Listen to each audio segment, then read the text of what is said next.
At exactly 1:43 a.m., a passenger airplane suddenly appeared on airport radar near Chicago. Problem? That flight had crashed in 1968. No survivors, no black box, and according to official records, the plane had vanished forever over the Rocky Mountain. But tonight, Flight 66 was coming home. Cold rain poured over Chicago International Airport. Inside the control tower, senior air traffic controller Ethan Cole rubbed his tired eyes as the radar suddenly beeped. A new aircraft had entered restricted airspace. Ethan frowned. That's impossible. The screen showed an incoming plane flying at low altitude, Flight 66. But Ethan's blood ran cold after checking the database. Flight 66 belonged to Crown Atlantic Airlines, an airline that shut down nearly 50 years ago. He quickly grabbed the radio. Flight 66, identify yourself. Only static answered. Then, a broken voice whispered through the speaker. We're freezing. The voice sounded weak, old, distorted, as if someone were speaking from inside a grave.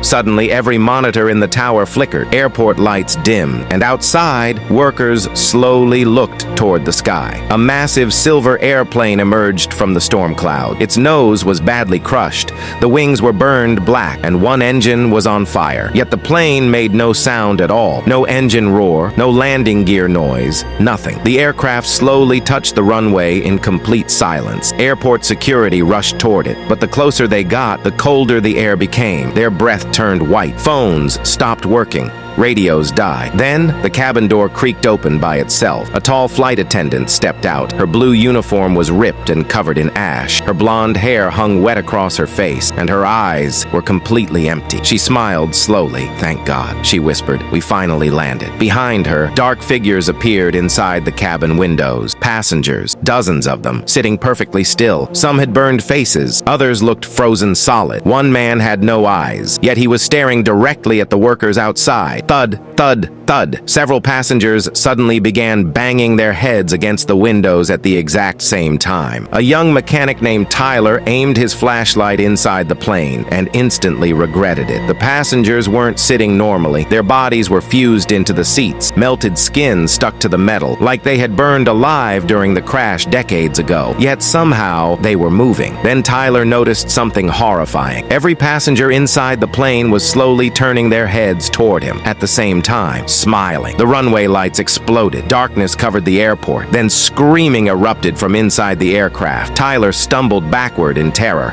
but suddenly someone grabbed his shoulder. He turned around. The dead flight attendant stood inches away from his face. Her mouth stretched unnaturally wide, and in a cracked whisper she said, "You should have let us stay buried." Suddenly, the airport lights turned back on. Silence. The runway was empty. The plane had vanished. No passengers, no footprints, nothing. Only a small burned suitcase remained in the middle of the runway. Tyler slowly opened it. Inside was an old passenger photo dated 1968. Everyone in the picture was smiling, except one person standing at the back. A tall, shadowy figure with a pale face, not human. Written on the back of the photo were the words, "We never crashed alone." At that exact moment, the control tower radio crackled again, and the same broken voice whispered, "Flight 66 requesting permission to land." The end.